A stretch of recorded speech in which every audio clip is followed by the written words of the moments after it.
havendo no legal e invocando a proteção de Deus, declaro aberta a sessão plenária. Bem, meus senhores, é com satisfação que eu abri essa sessão.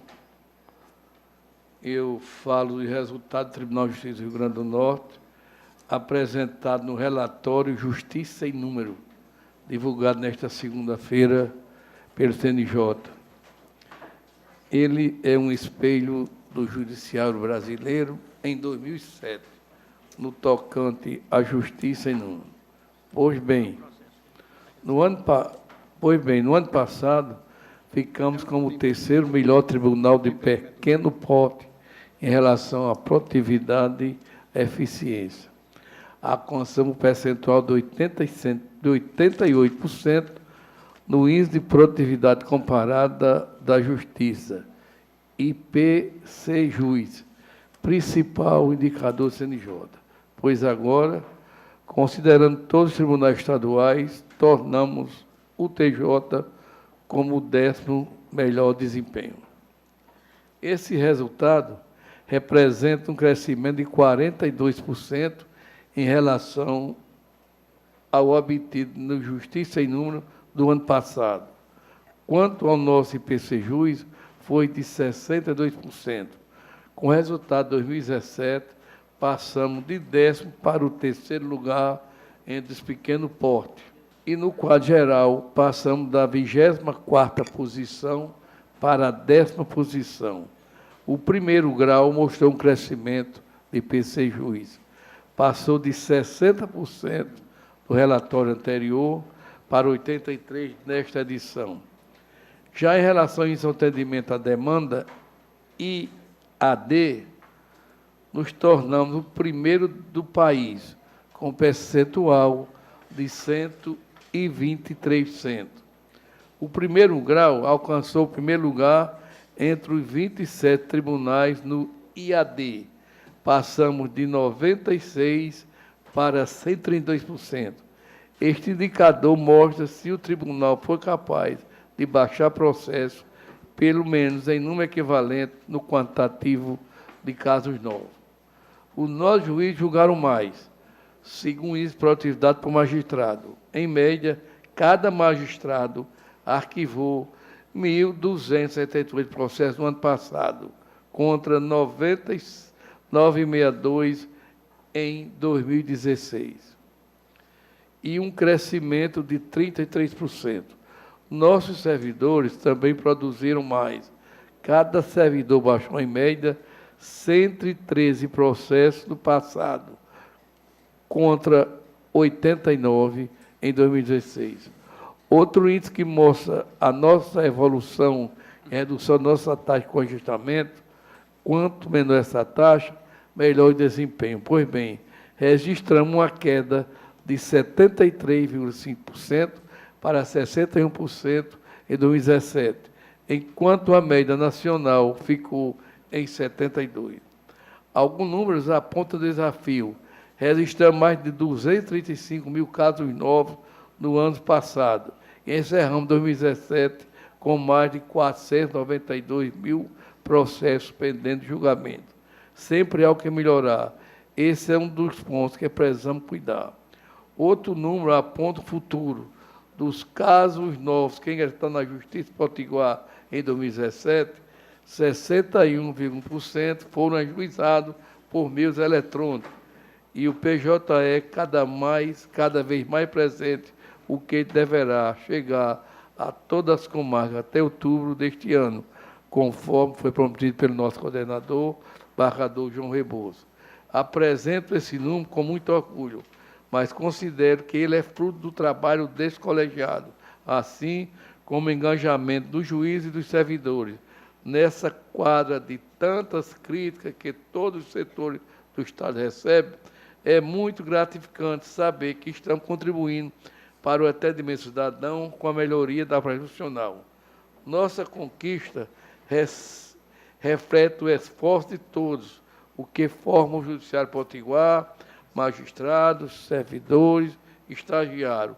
Toda a nossa força de trabalho, todo o nosso recurso humano, nosso número mostra que evoluímos em praticamente todas as estatísticas. Estamos todos de parabéns.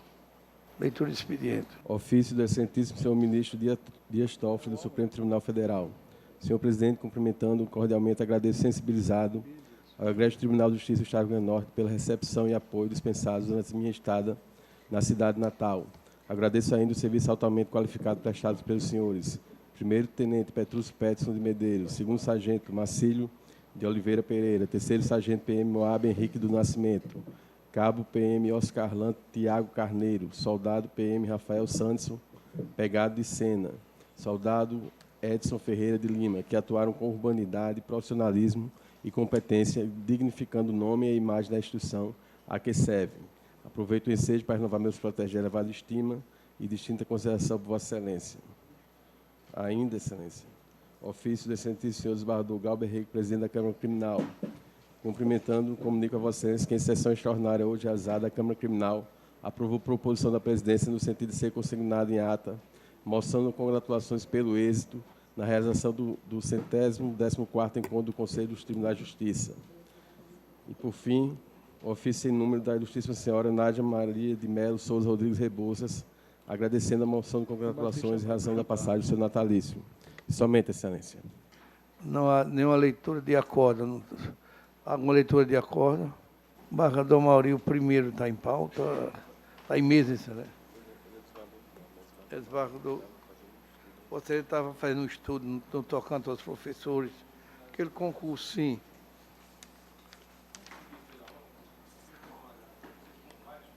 Pois não, Excelência. O quinto, mandato de segurança preliminar 2015-11-4934, Petrante Iofa, Noemi Gamboa Padilha, secretário governador do Estado do Rio Grande do Norte, secretário de Recursos Humanos, secretário de Imersão e Cultura. Dorivaldo Pinheiro é o relator. Aqui se trata de uma candidata peruana que foi aprovada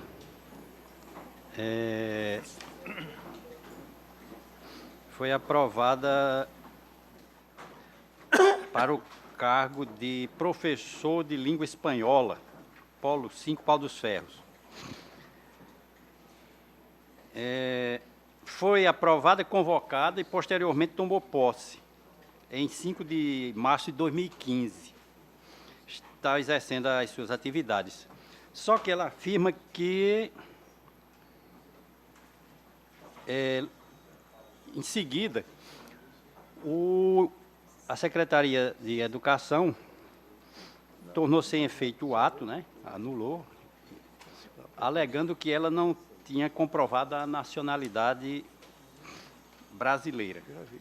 Então ela diz, sustenta que é casada com um brasileiro desde 2011, com o qual possui um filho, nascido em 2014, tem visto permanência definitiva no país, conforme passaporte de publicação de Diário Oficial, e carteira de identificação do estrangeiro no Brasil.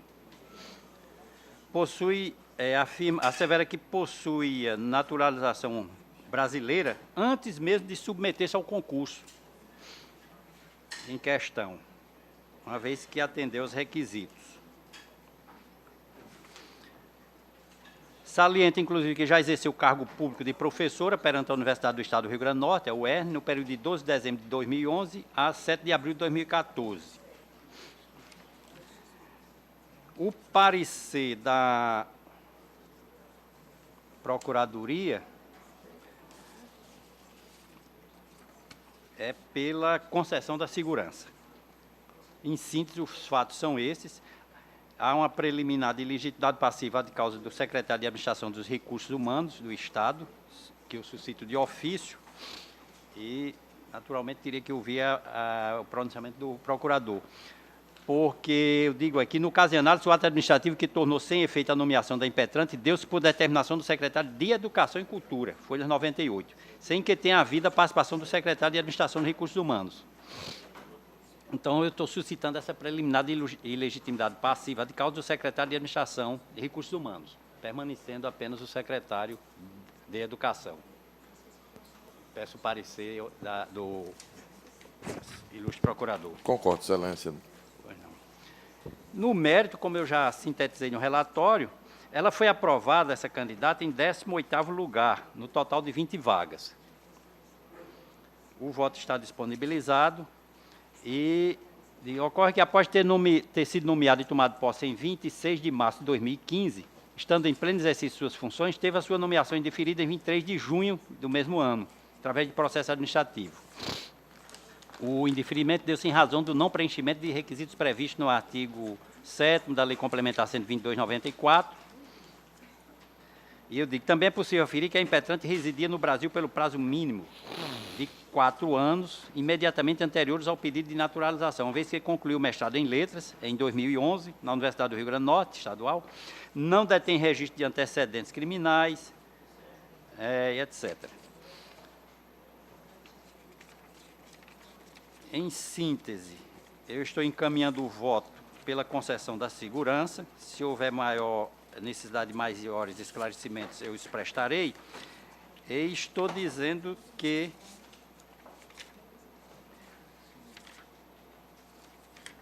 inclusive ela anexou já, faço menção ao princípio da proteção. Como se observa, a aplicação do princípio da proteção da confiança pressupõe a adoção dos atos contraditórios pelo Estado e tal. Logo, a autora não pode ser penalizada neste instante sob pena de afronta aos princípios constitucionais referentes aos direitos fundamentais, principalmente porque obteve o certificado de naturalização em 27 de 4 de 2016, conforme folhas 375, volume 2. Concluo dizendo que, diante de tais considerações, em consonância com o parecer da 15ª Procuradoria, conceda a segurança, ratificando a liminar, determinando por conseguinte que as autoridades coatoras procedam à nomeação em posse em definitivo da impetrante ao cargo de professor de língua espanhola. É como eu estou encaminhando o voto. Há algum destaque, alguma divergência? Impedimento da desembargadora Judite. Está anotado, me parece. Do quinto? Dos dois, né? Consta. Impedimento das barradoras Judite Nunes. A unanimidade nos termos relator. Acordo, acompanha, excelência. Lei aprovado. Sexto. Mandado de segurança com liminar 2017-35081. Impetrante Sindicato de Autores Fiscais do Estado do Rio Grande do Norte. Impetrante Presidente do Tribunal Justiça do Estado do Rio Grande do Norte. Relator desembargador Cornélio Alves. Passo a presidência ao desembargador vice-presidente Gilson. Receba a presidência e conceda a palavra. Pedida desembargadora Judite Nunes. Certo. E conceda a palavra ao relator, desembargador Cornélio Alves, para proceder na forma. Mandado de segurança com liminar 2017-003508, dígito 1. Impetrado Sindiferne, Sindicato dos Atores Fiscais do Estado do Rio Grande do Norte, impetrado Presidente do Tribunal de Justiça do Estado do Rio Grande do Norte. Direito Constitucional e Administrativo, mandado de segurança, suposta prática de ato ilegal, decisão administrativa que determinou o cancelamento de precatório. Transitado em julgado, não evidenciado, impossibilidade de inscrição na lista cronológica de pagamento de crédito sem a constituição definitiva. Inteligência do artigo 100, parágrafo 1º e 3º e 5º da Carta Magna da Resolução 115/2010, precedente desta Corte, direito líquido e certo não evidenciado, conhecimento e denegação da segurança. Isso é ementa que resume e segue a orientação deste tribunal. Alguma manifestação a respeito? Não, é pedido de, eu acho que de inclusão de precatório sem trânsito em julgado, não é isso, Isso mesmo, é isso. Acompanho. Alguma manifestação a mais? Aprovada a unanimidade nos termos da relatoria. Devolvo a presidência aos desembargadores pedidos. Recebo com muito grado, Vossa Excelência. O 7 não está em mesa. O 8º, ação civil original 2012. Desembargadora Judite está em mesa, Excelência? Ação civil original 2012, 12350. Autor, município de Guamaré. Réu, Estado do Rio Grande do Norte. Relator, desembargador Glauber Rego. Após o voto visto do relator em juízo de retratação, julgando em próximo pedido para aplicar a tese de recurso paradigma RS 705.423, tema 653 STF, pede o visto antecipadamente da vereadora Judite Nunes. O desembargador Ibanez Monteiro, em constância habilitado, acompanhou o relator. Os demais desembargadores declararam aguardar o voto visto. Com a palavra, excelência.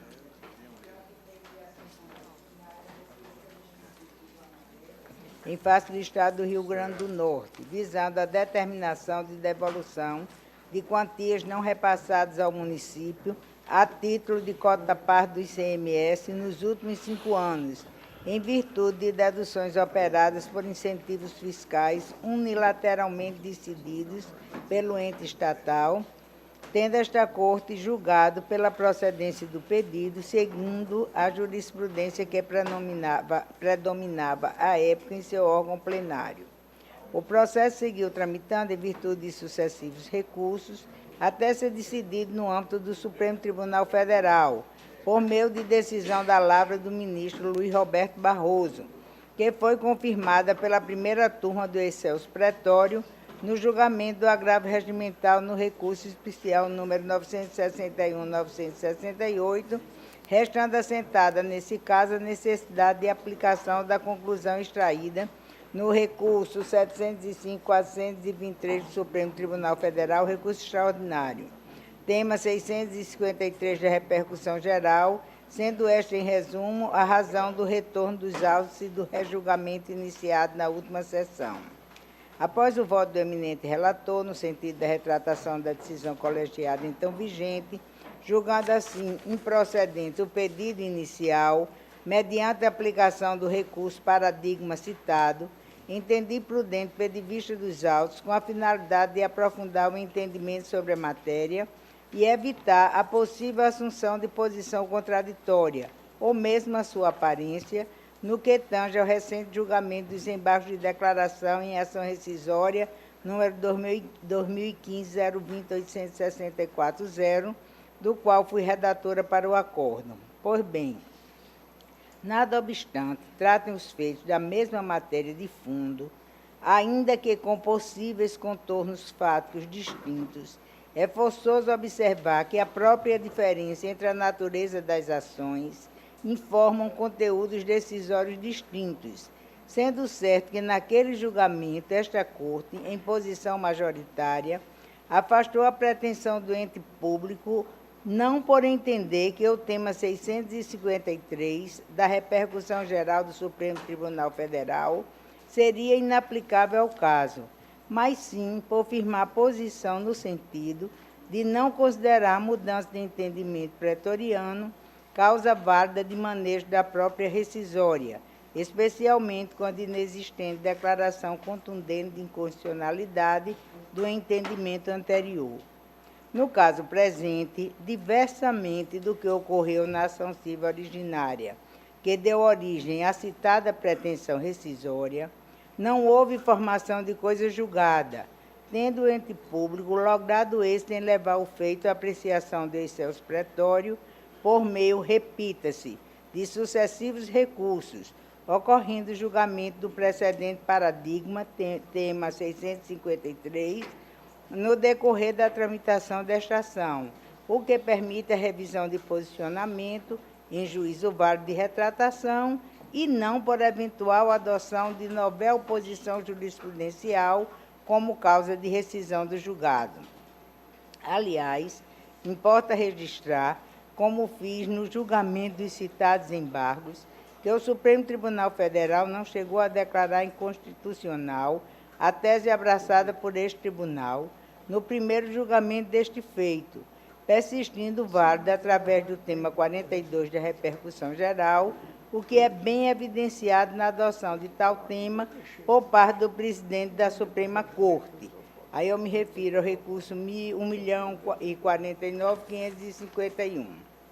Tais considerações reforçam o meu entendimento no sentido de que nem toda ação dessa natureza, que tenha como matéria de fundo o embate sobre perda dos entes municipais causadas por benefícios fiscais originados no âmbito do ente público estadual, demanda necessariamente a aplicação do tema 653 da jurisprudência do excelso pretório, como costuma defender o Estado do Rio Grande do Norte. porém, observando em caso a necessidade de respeito hierárquico, a decisão que emana da Corte Constitucional e que levou em consideração as próprias peculiaridades do caso concreto, entendo que não existe outro rumo senão o da aplicação do tema 653, considerando, na hipótese, legítima a dedução feita pelo Estado em relação à quarta parte do ICMS, que seria pertinente ao ente municipal, mesmo porque estamos diante de mero cumprimento de ordem jurisdicional superior, sem margem para emissão de juízo próprio de valor em relação à aplicabilidade ou não daquele tema. Feitos tais esclarecimentos, acompanho in totum o posicionamento do relator. É assim que estou votando, Excelência, e peço a juntada do meu voto vista.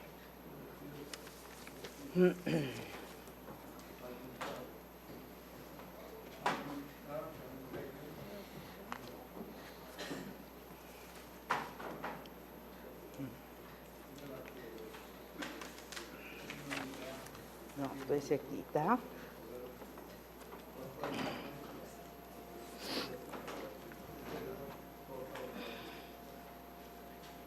Governador Glauber Regner, o relator. O acordo está pronto, ela acompanha? Lei de aprovada. Embargo, declaração, mandato de segurança 13, 2017, 172, embargando Gilson Marcelo Pereira de Melo, embargado Estado do Rio Grande do Norte, embargador relator Gilson Barbosa. Está em mesa, sim. A ementa está integralmente disponibilizada. E nela eu digo o seguinte: Constitucional, Administrativo e Processual Civil, embargo, declaração e mandado de segurança. Aposentadoria especial, alegada existência de omissão no acordo que denegou a ordem para a implantação do benefício por ausência de prova pré-constituída, lapso temporal, contra-cheques que exibem a comprovação parcial do recebimento do adicional de insalubridade, efetivo pronunciamento quanto à existência de laudo técnico de condições ambientais de trabalho, alteração de entendimento deste tribunal, estudos técnicos provenientes da administração pública estadual que servem à comprovação do trabalho em condições insalubres, caso concreto que revela a falta do perfil profissionográfico, peça complementar e necessária para comprovar exercício do trabalho em condições insalubres, conhecimento e rejeição dos declaratórios. Está integralmente disponibilizado. Algum destaque, alguma divergência? Unanimidade dos termos, voto relator. Quatro acompanha, Excelência? Acompanha, Lei sim. aprovado. O 14 e o 15 e 16 são idênticos, iguais, Excelência? Conhecido e desprovido o 14 e o 15 igualmente, presidente. E 16 também, né? Mesmo município, mesmo assunto. Com inexcitado desprovendo. 17. Recurso, a gravidade de recurso extraordinário em ação ordinária. Município de Caraú, Estado do Rio Grande do Norte está gravado. Também, presidente. 17 igualmente. Está conhecendo e desprovendo. Vossa Excelência tem um feito que independe de pauta. É um conflito, Excelência. Está em mesa? Está sim, presidente. É um conflito negativo entre a Vara da Infância e Juventude da Comarca de Mossoró e o Juiz de Direito da Vara da Infância e da Juventude da mesma comarca.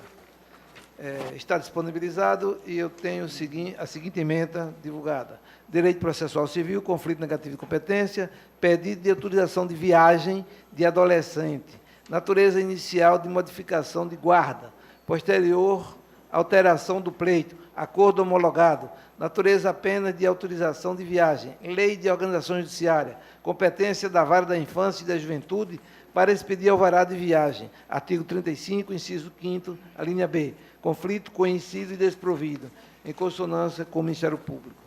Algum destaque ou divergência? A unanimidade tem voto relator. Quatro acompanha, Excelência? Lido e aprovado.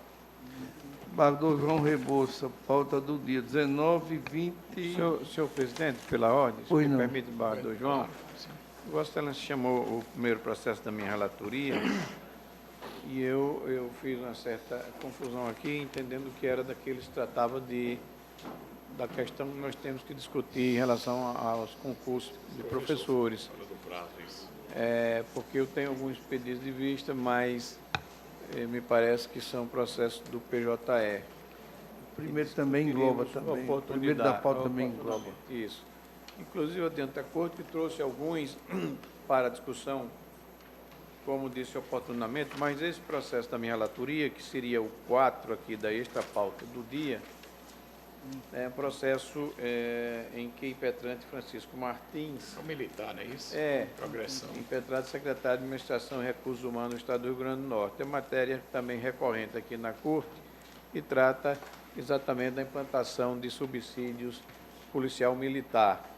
Eu estou aqui na ordem dos precedentes concedendo a segurança, dizendo o seguinte: policial militar da ativa implantação de subsídio estabelecido pela Lei Complementar Estadual 463, inércia da administração em proceder com a correta implantação do subsídio correspondente à nova titulação já deferida administrativamente. Direito à implantação de um novo subsídio nos termos da Lei Complementar Estadual já referida. Inexistência de ofensa à lei de responsabilidade fiscal. Aplicação do artigo 19, parágrafo 1º, 4 da Lei 101/2000. Patente de legalidade, afronta direito e certo. Implantação a partir da impetração do rito, concessão da segurança. É o voto, senhor presidente. Alguma divergência, algum destaque? Ao não dar, tem voto relator. Quais acompanham, excelência? Lei de Acompanhe, aprovação. excelência. Marco 2, não rebus, 19, 20 e 21. Tudo em base da declaração da segurança. Sem Está medo, senhor conhecendo e presidente. rejeitando todos, é matéria. Estou, a errada. matéria, o primeiro é embargante à UERN, Universidade do Estado do Rio Grande do Norte, embargado no Augusto Oliveira de Moraes. Tentativa de rediscussão e pré-questionamento da matéria. Eu estou na esteira dos precedentes, conhecendo e rejeitando os embargos, senhor presidente. Todos, algum destaque, alguma. Todos andando data, tem voto relator. Marco Lermano Mota, São o matérias distintas, outras 22, execução da segurança 2017, 10, 11, 33, execução Santos Loco Carvalho, execução do Estado do Rio Grande do Norte. Correto, excelência. Aí tem a seguinte emenda: constitucional, administrativo e processual civil, cumprimento de sentença e mandado de segurança, aposentadoria especial, implantação de proventos proporcionais, ingresso no serviço público antes das emendas constitucionais 2098 e 4103, integralidade dos proventos e paridade. Lei complementar regulamentadora da aposentadoria especial, ainda não editada. Não aplicação do artigo 67 cap da Lei Complementar Estadual 308/2005, precedente desta Corte, rejeição da impugnação. Algum destaque ou divergência? A unanimidade nos termos do voto relator. Qual acompanha, excelência? Sim, excelência. Lei O de 23 é o embargo de declaração da impugnação ao cumprimento de sentença do mandado de segurança 2014-022-8278, embargante do Estado do Rio Grande do Norte, embargados Tiago Abrantes de Araújo Mendes e Alexandre Magno do Nascimento Santos. Processual civil, embargo de declaração e impugnação ao cumprimento de sentença em mandado de segurança. Alegação de omissão na decisão embargada quanto à homologação dos cálculos do exequente e no tocante a sobre quem deveria recair o pagamento da multa por descumprimento da decisão. Ausência do aludido vício, tentativa de rediscussão da matéria em sede de embargo de declaração, impossibilidade, conhecimento e rejeição do recurso. Algum destaque? A unanimidade teve voto relator. Qual acompanha, excelência? Lei de aprovado. Embargo de declaração em ação de direito de constitucionalidade 2014, 24337, como também o 26 também, desembargador Ibanez. 25. Presidente, eu estou votando por rejeitar os embargos, porque verifiquei a ausência de qualquer das hipóteses do artigo 22 do Código de Processo Civil. Conhece e rejeita, excelência. Conheço e rejeito. Precedentes, a unanimidade, teve voto relator. 26, desembargador Glauco Rico, embargo de declaração. Dos mesmos termos, senhor presidente. Também não verifico nem omissão, nem contradição, nem... Conhecendo e Estou rejeitando. sem destaque, a unanimidade teve voto relator. O Obscuridade. 27, desembargador Gilson. Embargo de declaração. O embargo de declaração em ação direta de inconstitucionalidade, número 2016, 2989-16, embargante a Câmara Municipal de Natal, através do procurador Valdemir Xavier de Oliveira, OABRN, e embargado o prefeito municipal, procurador Dr. Carlos Santa Rosa, OAB ABRN igualmente. Está disponibilizado e a emenda diz o seguinte: processual civil, embargo de declaração em ação direta de inconstitucionalidade, suposta ofensa a dispositivos da Constituição Federal, não analisada. Alegada omissão, inocorrência da hipótese prevista no inciso 2 do artigo 1022 do Código de Processo Civil, matéria pertinente ao caso devidamente debatida no acórdão embargado, conhecimento e rejeição do recurso. Algum divergência, destaque? Ao unanimidade, teve voto relator. Acordo com o senhor. De aprovação. Acompanha sim, presidente. O 28, valor. Agravo interno em recurso especial em apelação civil, número 2015, 4612, dígito 9. Origem, primeira vara civil da comarca de Ceará-Mirim. Agravante, Jean de Lima Rodrigues. Advogado Francinaldo da Silva Barbosa, OAB-RN. Agravado, município Ceará-Mirim. Advogado doutora Ana Thaís Araújo Silveira, também OAB-RN. Disponibilizado o voto e tem a seguinte emenda: agravo interno, decisão que inadmitiu o recurso especial, entendimento do tribunal em consonância com o recurso repetitivo, argumentação do agravante insuficiente a ensejar a modificação da decisão vergastada, agravo interno, conhecido e desprovido. Algum destaque com divergência? Ao unanimidade, teve voto relator. Embargador Cornélio, a revisão criminal 2016, 117.627, requerente João Maria de Costa Peixoto e outro, e a requerida da Justiça Pública, a todo embargador Cornélio Alves. Embargador Amaury Moura é o revisor. Está em mesa, excelência? Está em mesa. É um voto um pouco longo. Vou ler, então, contar a história aqui. É um caso de sequestro, né, e roubo. Isso aconteceu no período da noite. Um grupo de policiais, à época eles estão fora, eles eram acusados de participar de um grupo de extermínio. E tomou conhecimento que uma pessoa que é a vítima, que é uma pessoa que também está dentro do regime prisional, um estelionatário conhecido, tinha vendido um carro, tinha 50 mil, e eles foram, esses ditos policiais, né, os supostos réus, eles foram e sequestraram a pessoa lá, a vítima, durante a noite, encapuzados, praticaram alguma tortura e coisa e tal, e mandaram uma pessoa, pediram dinheiro, e houve uma negociação e acertaram que o resgate seria por R$8.000. Um outro réu policial foi receber o dinheiro na casa da esposa da vítima e recebeu o dinheiro. Ele foi com a cara descoberta mesmo.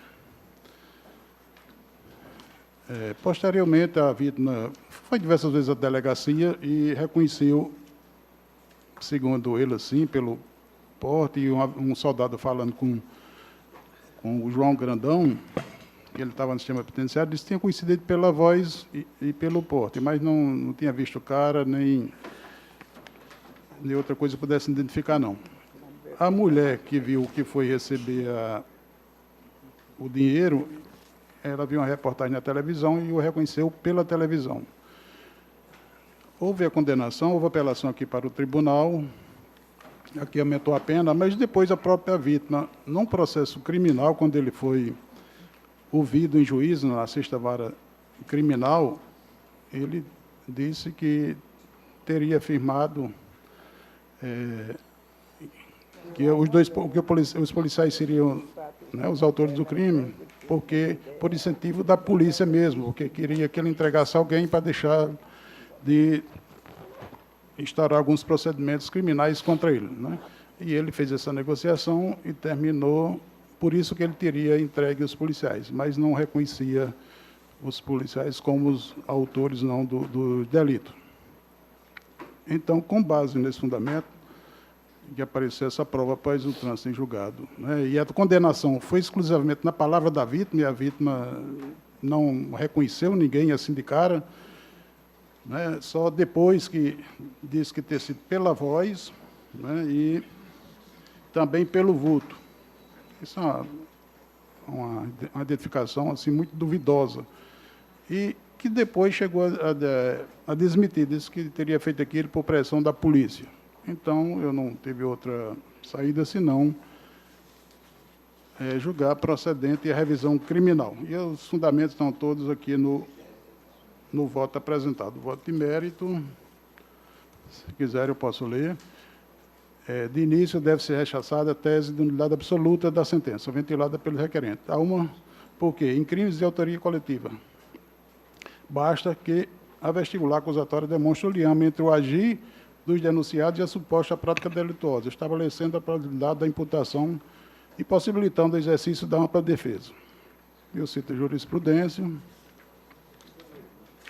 Há duas, porque não há nulidade decorrente do aproveitamento da prova, interceptação telefônica oriunda de outro processo, desde que sua produção tenha sido dada pelo meio legalmente admitidos. É porque em outro processo foi utilizada a prova de outro processo, e lá no processo original essa prova o juiz mandou destruir, mas ela foi feita de forma legal, autorizada pelo juiz. Então, por esses dois motivos, eu estou rejeitando.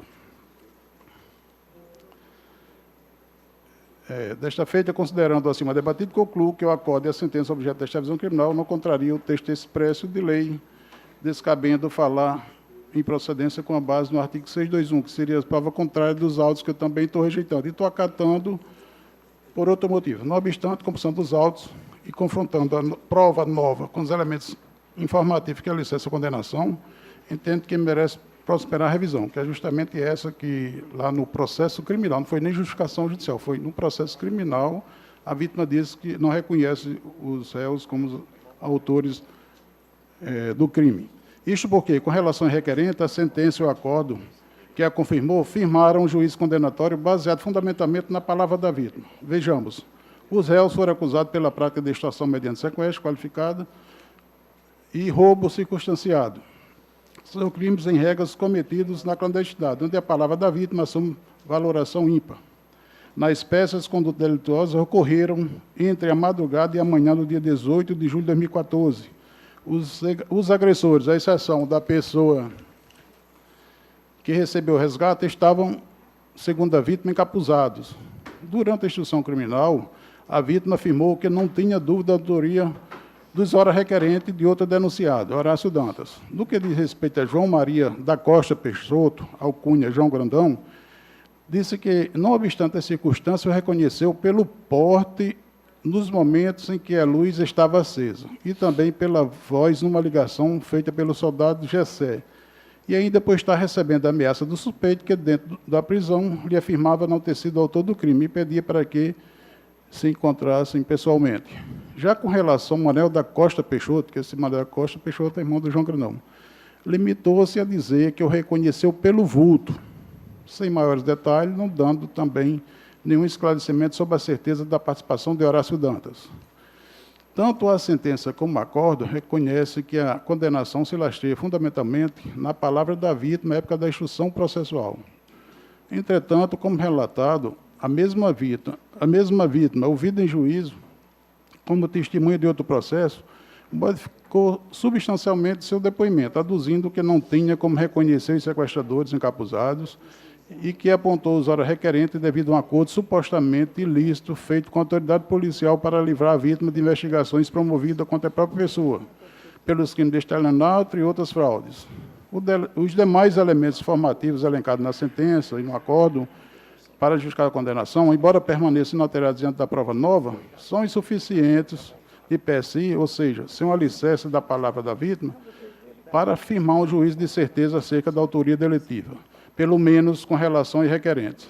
Sobre eles, veja o que expôs a sentença em passagens reproduzidas no acórdão, alguns dos quais destaco. Francisco Aldo dos Santos da Silva disse que não confirma uma parte do depoimento em sede policial, quando disse acreditar que o grupo de extermínio que foi preso seria o responsável pelo sequestro da vítima. Edson Barreto, Folhas 262, disse que recebeu uma ligação da esposa da vítima, dizendo que o mesmo havia sido sequestrado por policiais, sem dizer os nomes. A vítima nunca revelou o nome deles, mas alega que o reconhecia quando encontrasse. Que acha que a vítima reconheceu João Grandão por fotografia. Tem outros depoimentos. E, como se vê, o conhecimento dos fatos pelas sobreditas testemunhas se baseou nas declarações da vítima, de terceiros, por ouvir dizer, ou ainda por suposições, sendo certo que nenhuma delas presenciou os fatos narrados na denúncia. A outra vítima, esposa de Heroésio. As conversações telefônicas travadas por João Grandão, interceptadas em outra investigação e referenciadas na sentença, dão conta de que ele ausentava-se constantemente do cárcere, com a conivência das autoridades, bem como que, na data dos fatos, afirmou a terceiros não identificado que havia saído para resolver um negócio, mas não é o suficiente para comprovar sua autoria ou participação no crime. As arguições do Ministério Público acerca da suposta coação da vítima testemunha para mudar a versão não foram acompanhadas de qualquer prova nesse sentido. Ressalta-se que, ao contrário do sugerido, para grandes dúvidas sobre quem a vítima realmente teme, se os requerentes e demais da condenação da sentença, ou então os agentes que conduziram a investigação que precedeu o processo. A propósito, diga-se que o órgão ministerial estava presente na audiência de instrução, onde foi tomado um novo depoimento da vítima, na qualidade de autor da ação, não tendo emitido qualquer questionamento acerca do significado do termo autoridade policial. Ainda em outros elementos informativos da autoria dos requerentes, subsistem nos autos, eles, como dito, não capazes de conduzir a um juízo de certeza. A jurisprudência nessa corte, em casos de análise, tem sido inclinada pela absolvição em homenagem ao princípio de indúbio pro réu. Eu transcrevo aí, alguma jurisprudência daqui, naqueles casos de justificação, mas aqui não foi nem justificação, foi no processo judicial. Uma ação criminal onde se investigava essa atuação do grupo de extermínio. Pelo exposto, com a fruto no artigo 621, inciso 3, combinado com o artigo 626, caput do CPC, julgo procedente do pedido revisional e absolvo João Maria da Costa Peixoto e Manuel da Costa Peixoto das acusações constantes na ação penal 001-05-01-7199, distrito 3. Considerando que o réu Horácio Dantas de Oliveira, embora não figure no polo ativo desta revisão, também foi condenado na referida ação, fundamentalmente com base na palavra da vítima, agora modificada, adota o entendimento firmado à unanimidade de voto por este tribunal, aqui no Pleno, na revisão criminal 2015, 0015-29-6, da relatora desembargadora Ibanez Monteiro, e aplica por analogia o artigo 580 do CPC, ou do CPP, para estender àquele condenado os efeitos deste julgamento, né? Então, absolvendo também o outro. Deixo de estender os efeitos deste julgamento ao condenado Roberto Gomes da Silva, o Beto Cepacol, esse que foi condenado naquela ação penal por fundamento diverso, não lhe aproveitando a prova objeto desta revisão criminal. É porque lá quem reconheceu foi a mulher e ela não prestou outro depoimento, né, desmentindo o que disse, diferentemente do que fez em relação aos outros réus. Desde determinar a expedição do respectivo alvará de solturas, tendo em vista que, pelo que se depende dos autos requerentes, cumprem penas por outras condenações. Deverão, todavia, ser expedidos ofícios ao juiz criminal originário e ao juízo da execução. Por fim, defiro o pedido indenizatório formulado no inicial, porquanto, na linha de entendimento do STJ, não há como reconhecer a existência de erro judiciário capaz de gerar indenização por injusta condenação, se a sentença condenatória funda-se em elementos probatórios existentes à época da condenação, que somente vem a se modificar após a confirmação da sentença em segunda instância. É como voto. O revisor, desembargador Mauri Moura. Senhor presidente, na condição de avisor, eu examinei os autos, tive a oportunidade de acompanhar também os fundamentos do voto do relator, e meu voto é também no mesmo sentido, senhor presidente. Aqui se trata, resumidamente, o desembargador relator bem expôs a matéria, mas se trata de revisão criminal em que, ainda que envolvendo crime de extrema gravidade, mas há aqui uma manifesta contradição, constatada inclusive em depoimentos prestados perante o judiciário, das testemunhas ouvidas no processo originário. Na verdade, o que se afirmou, em grande parte, no primeiro momento, que tinha conhecimento do fato por ouvir dizer ou por informação de terceiros, depois a própria vítima, ouvida em juízo, e eu destaquei aqui apenas para tentar acrescentar, se é que é possível, já que o desembargador relator bem enfrentou a matéria, o próprio depoimento da vítima em juízo, que inclusive que já era também respondia a outro processo, né? Ele está preso. Ele diz, ele modificou, digo eu, no voto, significativamente seu depoimento, oportunidade em que foi enfática, ao afirmar que não havia como reconhecer os sequestradores, pois durante todo o evento delitivo estes permaneceram encapuzados, bem como que teria apontado os órgãos requerentes como autores do delito mediante extorsão cometido por bandido, quadrilha e roubo circunstanciado e tal, em razão de acordo ilícito supostamente feito com a autoridade policial, no qual a própria vítima se livraria de investigações promovidas contra a sua pessoa pelos crimes de estelionatos e outras fraudes. Foi depoimento da própria vítima em juízo, ou seja, afirmou que acusou, disse que viu, e agora ele está dizendo que não viu, porque todos eles estavam encapuzados, somente num acordo que teria feito, palavras da vítima aqui, com o próprio agente policial, no sentido de se livrar de outras investigações que estavam sendo perpetradas contra ele. Isso realmente impressiona e demonstra a fragilidade da prova, então, produzida na ação originária. Trago algumas outras considerações aqui a respeito do tema, mas não vou dispensar a leitura, porque, enfim, estou aqui concordando plenamente com os votos trazidos pelo desembargador relator, senhor presidente, fazendo meus também os seus argumentos. Desembargadora Judite Nunes. Acompanhe, excelência. Desembargador Cláudio Santos. Desembargador João Rebouças. Desembargador Oswaldo Pinheiro. Desembargador Saif Sobrinho. Amilcar Maia.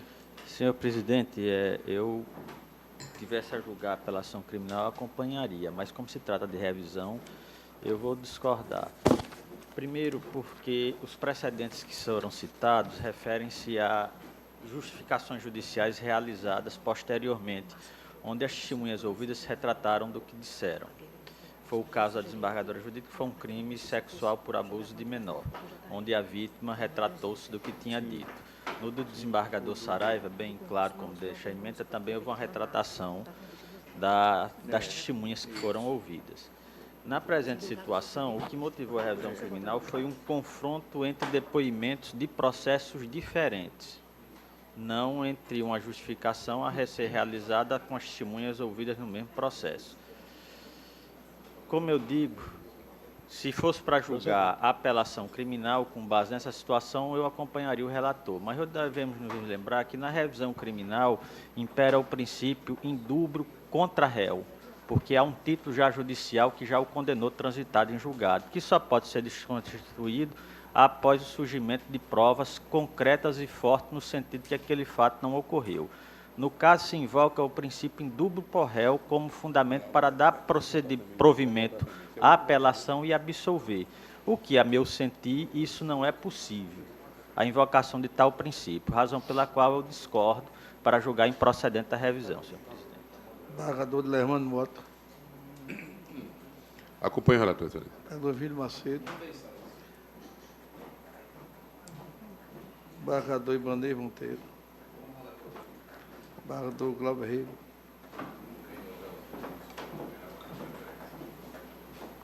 Acompanho a divergência. Desembargador Gilson Barbosa. Presidente, neste processo, eu fui relator da apelação criminal e lá eu tive uma posição antagônica do relator da revisão. E Sua Excelência agora faz alusão a fato novo. E por esta razão, eu peço vista para fazer um exame mais acurado e também considerando as observações feitas pelo desembargador Amilcar Maia. Desembargador Cornélio Alves. Só para fazer uma observação. Como já mencionado, a condenação se deu justamente só com base na palavra da vítima, né? Tanto no primeiro grau como no segundo.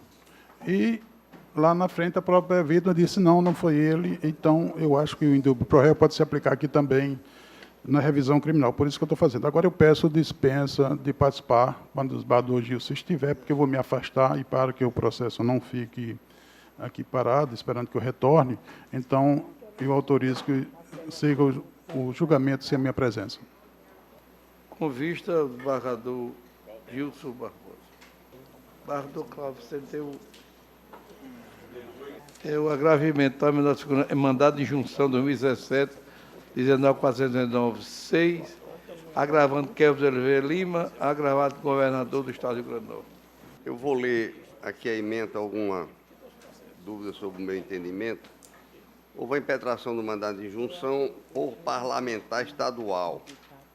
Alegação de ausente norma regulamentar da lei estadual número 10.180/17, que é o que ele queria. Ele concedeu isenção de CMS para a compra de armas de fogo por policial militar, policial civil, agente penitenciário e guarda municipal. Decisão de indeferimento da petição inicial por entender não deter o impetrante legitimidade ativa de causa, já que não é titular de eventual beneficiário do direito previsto no diploma legislativo referenciado. Então, eu estou mantendo a decisão, a precedente do Supremo e demais tribunais que eu trago no corpo do voto e a lei de regência, no caso a 13.300, diz que são legitimados para o mandado de injunção as pessoas naturais do direito que se afirmam titular do direito da liberdade das prerrogativas referido no artigo 2º, o que não é o caso, de formas que eu estou mantendo a minha decisão. Algum destaque, alguma divergência? Ao nome da voto relator, 4 componentes, de aprovado. Desembargador Cornélio, a arguição em conjuntada em apelação 2014, 24171, sustento José de Arimatea Negreiro, sustentado do Estado do Rio Grande do Norte. Pois não, isso é um recurso lá da Câmara, da primeira Câmara Civil, do qual eu sou relator. O autor é José Arimatea Negreiros. Ele era secretário de saúde lá de cidade lá perto de Pau dos Ferros, Riacho de Santana. E ele doava sangue desde janeiro de 2007, lá no Hemocentro, lá de Pau dos Ferros, no Dalto Cunha. E quando foi em novembro de 2010, quer dizer, 4 anos depois, ele foi lá doar sangue e se recusaram, o pessoal lá se recusou a colher o sangue dele, depois de uma entrevista, alegando que era do grupo de risco e havia uma resolução da Anvisa. Agora, só que essa resolução da Anvisa era de 2014, e ele já vinha dando sangue desde 2007. E, diante disso, ele entrou com a ação de indenização e também com pedido de obrigação de fazer e não fazer. A juíza de Pau dos Ferros julgou improcedente, houve apelação, só que na apelação arguiu-se a inconstitucionalidade da resolução, do dispositivo lá da resolução que proíbe essa coleta de sangue.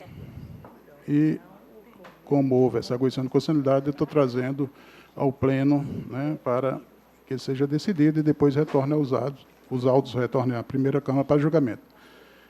Então, o voto é o seguinte: submeto o incidente deste tribunal nos termos do artigo 949, inciso 2 do CPC. Conforme relatado, foi questionado nestes autos a inconstitucionalidade do item B5272, letra D, do anexo 1 da resolução RDC número 153 de 2004 da Anvisa, o qual baseou o dito ato como ilícito, alicerce dos pedidos e obrigações de fazer e não fazer, indenização por danos morais supostamente infligidos ao autor apelante. Em específico, o dispositivo trata da inabilitação por 1 ano de candidatos do sexo masculino à doação de sangue que, nos últimos 12 meses, antes da entrevista para a triagem dos pretendentes, tenham se relacionado sexualmente com outros homens. O item da resolução é isso: serão inabilitados por 1 ano como doadores de sangue ou hemocomponentes os candidatos que, nos últimos 12 meses precedentes, tenham sido expostos a uma situação abaixo. homens que tiveram relações sexuais com outros homens e ou parceiras sexuais destes.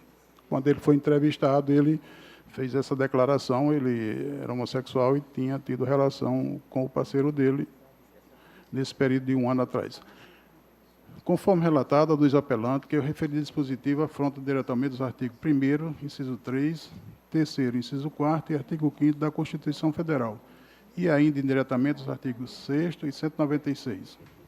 Sustenta, pois, que há mácula ao princípio da dignidade da pessoa humana e ao dever de promoção do bem de todos, sem preconceito de origem, raça, sexo, cor, idade e quaisquer outras formas de discriminação, e afronta os direitos fundamentais à igualdade e à saúde, ao se vedar a possibilidade de potenciais usuários dos bancos de sangue terem acesso ao sangue do recorrente. Fixados os contornos da controvérsia, importa reproduzir o referido dispositivo legais. Eu reproduzo todos esses artigos da Constituição, né? O 1º, o 3º, o 5º e o 6º e o 196, todos já conhecem, né?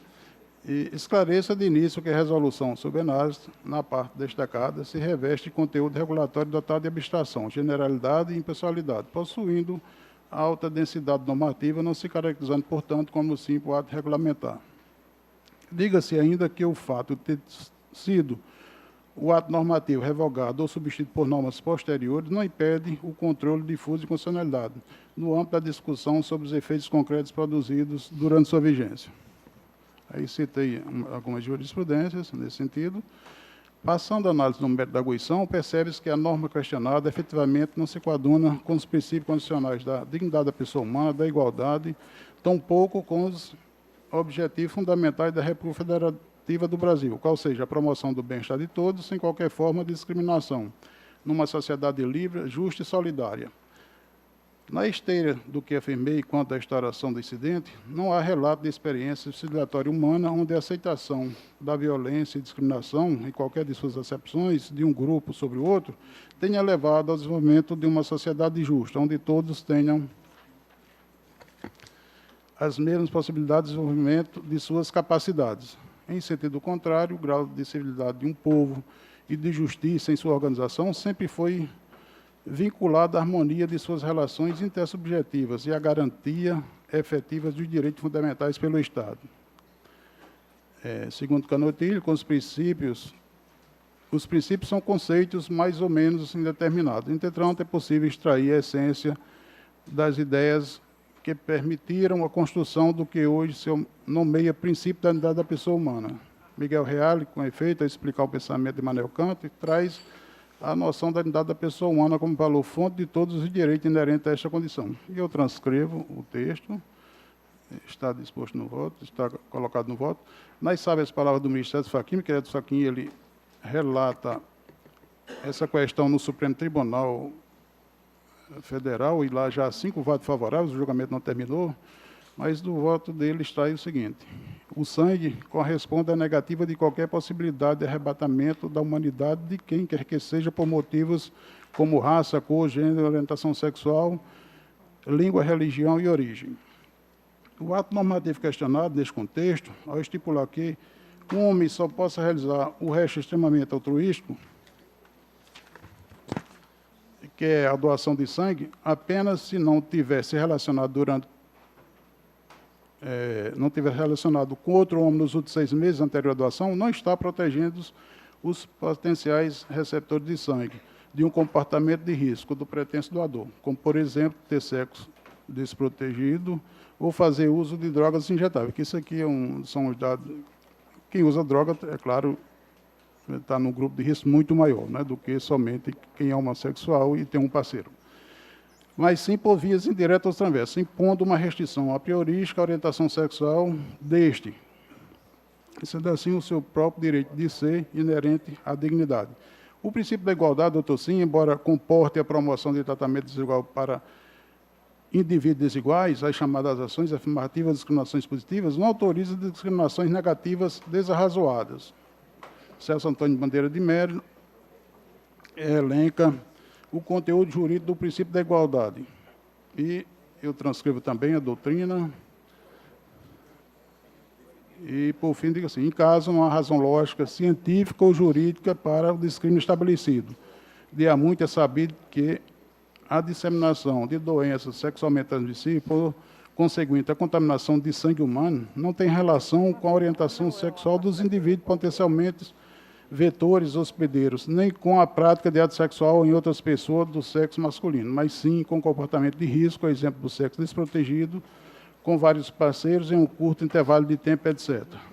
Como emerge cristalino do documento de folha 136, que o 136 tem uma portaria pelo próprio Ministério da Saúde, através da portaria 1356, que diz o seguinte: reconhece a orientação sexual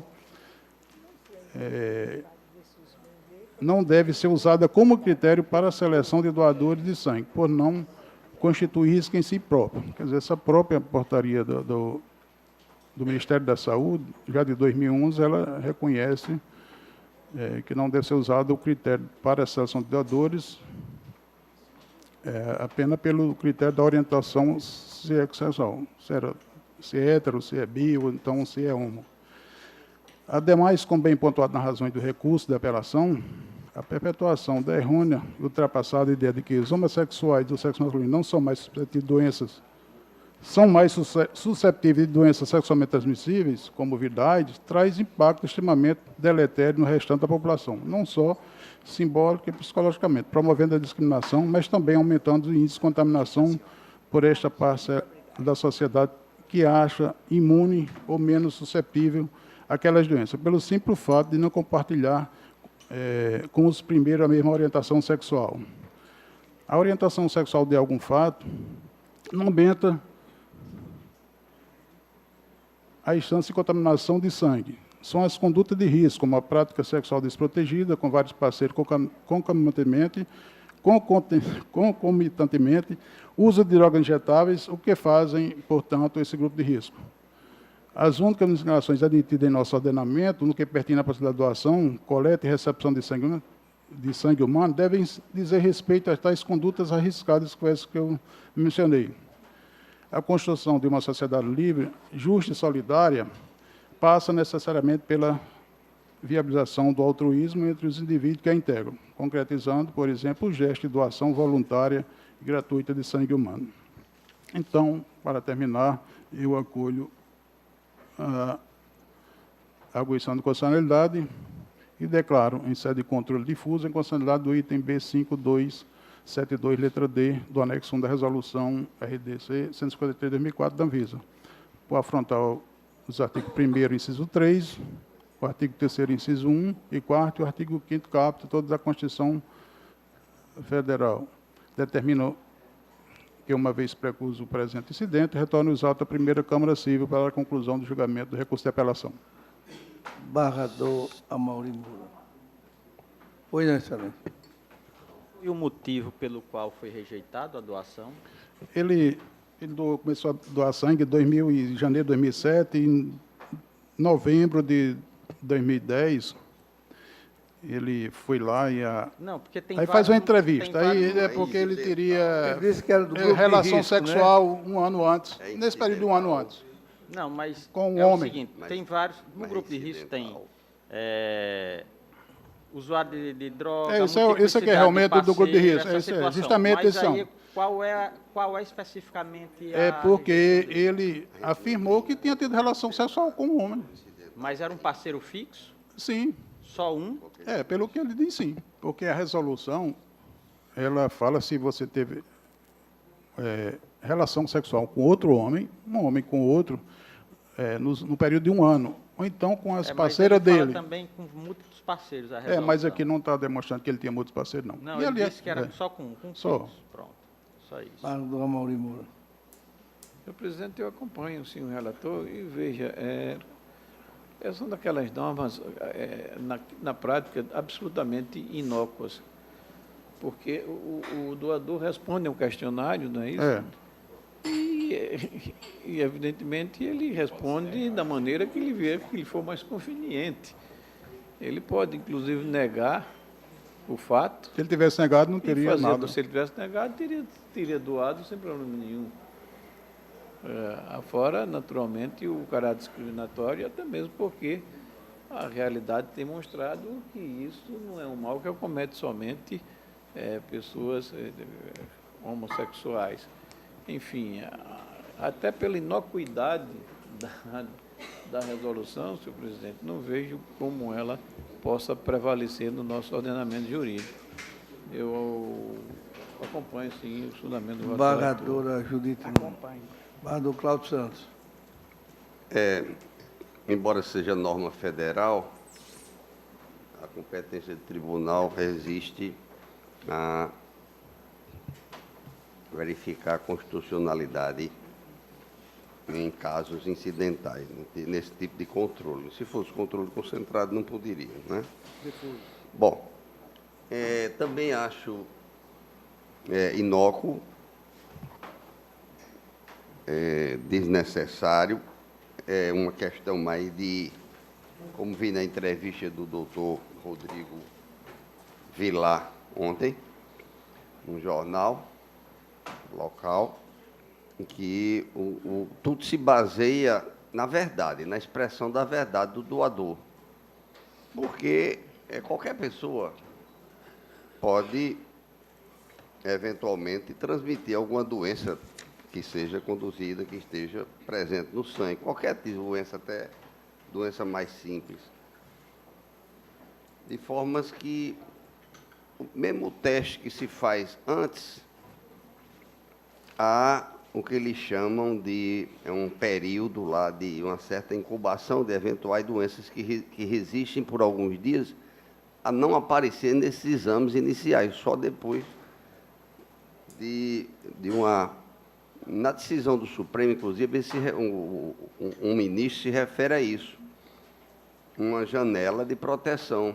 E ele sugere que, para pessoas de grupo de risco, se observe um tempo, se faça novos exames nesse sangue, para depois, então, liberar o sangue para uso em outra pessoa. Mas, no caso aqui, eu vou acompanhar o relator, absolutamente, acho que é discriminatória a norma, agredindo o princípio da dignidade da pessoa humana, e, enfim, elogio também a riqueza de detalhes e o equilíbrio do voto do ilustre relator, doutor Cornélio. Embargador João Rebouças. Bem, senhor presidente, eu acho que a norma ela tem o objetivo de preservar a saúde pública, evidentemente evitar disseminação de possíveis doenças. É uma norma de caráter nacional federal. Eu estava aqui pesquisando na internet e vi, inclusive, que o Ministério da Saúde disse que isso é uma recomendação da OMS, da Organização Mundial de Saúde, pela prevenção. Mas fala também nos direitos, não haver discriminação. E há uma ausência de tecnologia no país. O Brasil devia ter um equipamento que detectasse isso. Porque, desembargador Mauri, como Vossa Excelência falou, que o doador pode ir na entrevista e negar. Não tenho relação há um ano, faz um ano que eu não tenho relação com o parceiro. Como também o órgão estatal poderia recolher o do doente e botar no lixo, para não discriminar. Não é verdade? Não teria nenhum problema. Recolhe e depois não dá fim a ele, descarta. Mas, em face das ponderações aí, e pelo caso concreto, eu vou acompanhar o relator. Vivaldo Pinheiro. Excelência, inclusive o desembargador Cornélio faz referência, como o desembargador Cláudio falou, esse assunto está no julgamento do Supremo, já com 5 votos, que foi o ministro Alexandre de Moraes. O ministro Alexandre de Moraes julgava o pedido parcialmente procedente para dar interpretação conforme. O ministro Gilmar Mendes pediu vista em outubro de 2017 e não devolveu. Então a matéria está aí. Mas eu acompanho o relator.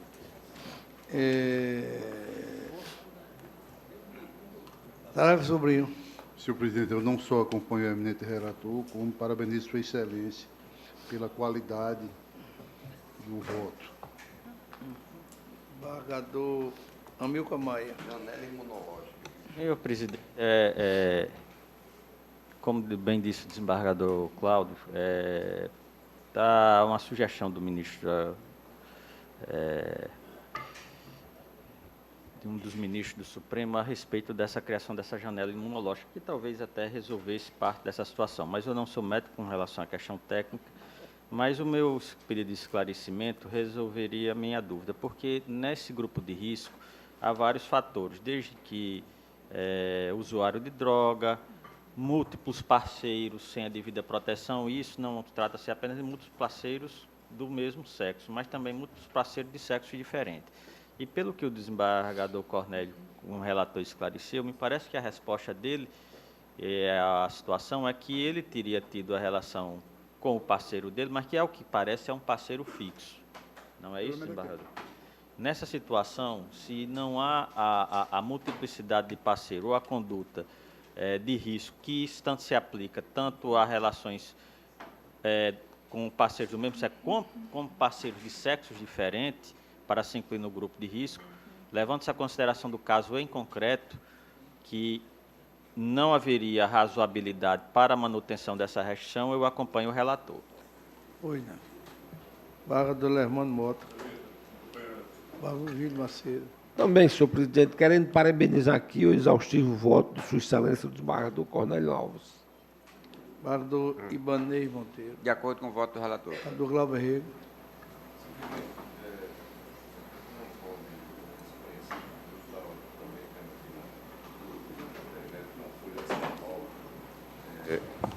Que esse grupo a que pertence o autor da ação lá na origem, de 4 a 4, um é portador do HIV. Então, de fato, é um grupo de potencial risco que se tem a possibilidade de transmissão no caso da doação de sangue. Mas esse potencial risco não é exclusivo desse grupo. Como destacou o desembargador Cláudio Santos e o desembargador João Rebouças, outros em menor proporção também têm a possibilidade. Então, cabe ao Estado desenvolver mecanismos, não com critério de gênero ou como bem destacou o relator. E aí, nessa situação, eu acompanho o voto do relator, senhor presidente. Barra do Gil Barbosa. Com o relator. Eu também acompanho o relator. Ao nome de dados do voto do relator, a 4 acompanha, excelência. Sim. Lei de aprovado. Vamos no nosso PJE. Primeiro, mandato de segurança civil, imperador João Maria Cavalcante, impetrado comando-geral da Polícia, desembargador João Rebouças, é o relator, denegada a unanimidade. Segundo, mandato de segurança civil 0800-798-66-2018, representante Sucena Macedo, secretário da Administração e Recursos Humanos. Senhor presidente, da relatoria do desembargador Saraiva Sobrinho. Aqui a dúvida, eu não votei ainda, porque fiquei na dúvida quanto à questão da legitimidade. Porque me parece que há há uma lei que disciplina essa matéria, não sei se o tribunal chegou a discutir essa questão, que hoje atribui ao presidente do IPERN a concessão dessas aposentadorias. Ela modificou a lei originária e que diz que, no caso,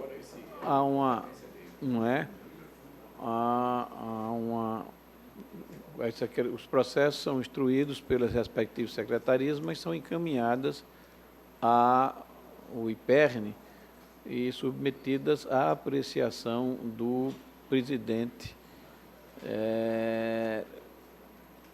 daquela instituição. Enfim, o que me parece que há uma modificação aí de competência e nós teríamos que discutir a questão.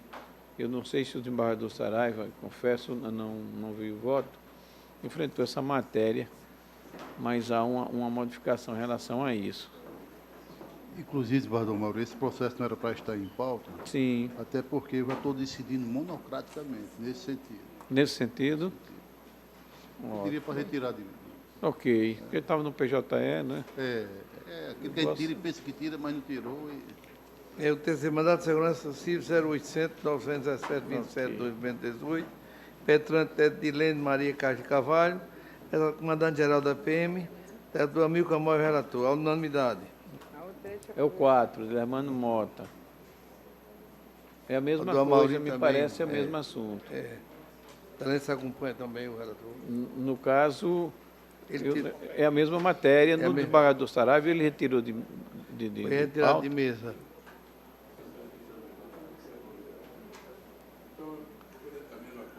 Retirado de mesa para decidir monocraticamente. De pauta. Definido o pedido, excelência. Pauta. Quinto mandato de segurança civil 0800 227 37 81, impetrante Alex Borges Carneiro, impetrado Nilson Roberto Cavalcante Melo. Não conhecimento do agravo interno, em parte, pelo vereador Cláudio Santos. Quanto à aplicabilidade da multa, vencido dos barrador Gilson Barbosa. Concedida. Da barra do Amaury votar também. Né? Pô, eu já havia votado nele, mas é do mas não tem É porque é um agravo interno. É um isso aí. agravo interno, é. Está como mandado de segurança, mas é um agravo interno. Isso. Que não foi conhecido, não é isso? É. Mas, de qualquer forma, estou aqui votando de novo, acompanhando o relator, senhor presidente. Foi no relator. Por maioria vencido, barrador Cláudio em parte e barrador Gil. O 6, mandato de segurança civil 0800 598 859 2018, impetrante a lei de Mafalda de Oliveira, pela secretária de Educação e Cultura do Rio Grande do Norte. O Vídeo Macedo é o relator, concedido à unanimidade. O 7, a segurança civil 0803 601 22 2018, impetrante Maria de Fábio dos Santos Barreto, Maria Inicial Gomes dos Santos, Roberto Luiz dos Santos. Impetrante secretário de Administração e Recursos Humanos. Desempenhado Vídeo Macedo é o relator. Conselho da ordem da unanimidade. O 8º e o 9º não estão em mesa. O 10º não está em mesa.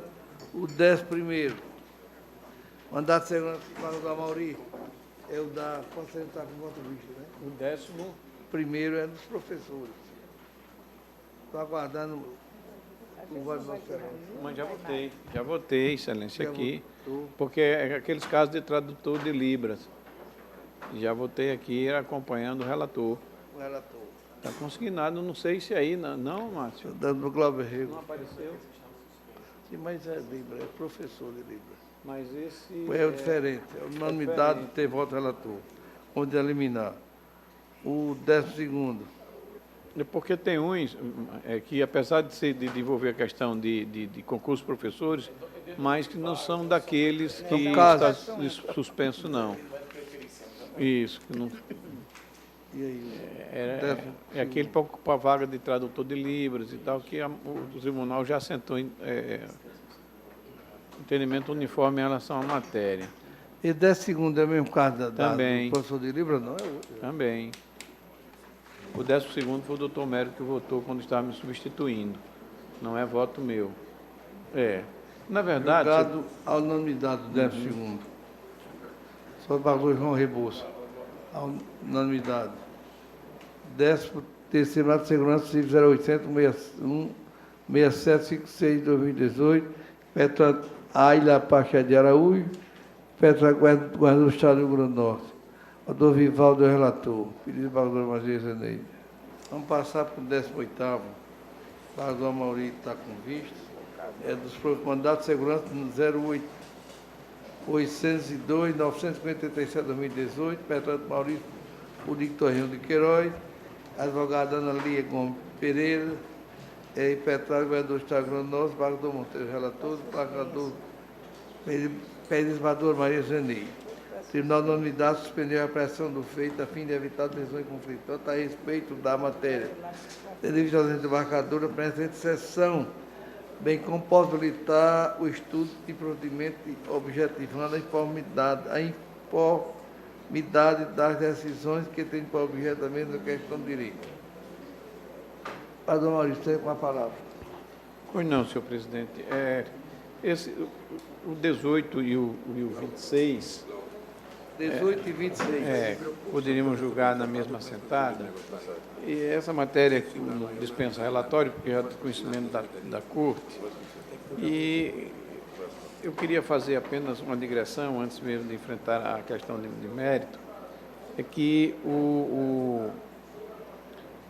esses casos de mandado de segurança, principalmente desses professores, eles têm que ser examinados, ainda que trate da mesma matéria e do mesmo concurso, isoladamente e a partir dos documentos que são acostados aos autos. E, por vezes, os próprios advogados, principalmente nesses casos, têm trazido em forma de memoriais, ou juntados e trazido aos gabinetes, documentos que muitas vezes não constam dos autos, com informações que não estão na petição inicial, nem tampouco documentos que integram, acompanham a inicial. E isso tem trazido, de certa forma, uma ligeira confusão no julgamento desses processos, porque termina por influenciar o julgamento, que isso, inclusive na sessão anterior, me parece, eu cheguei a chamar a atenção da Corte,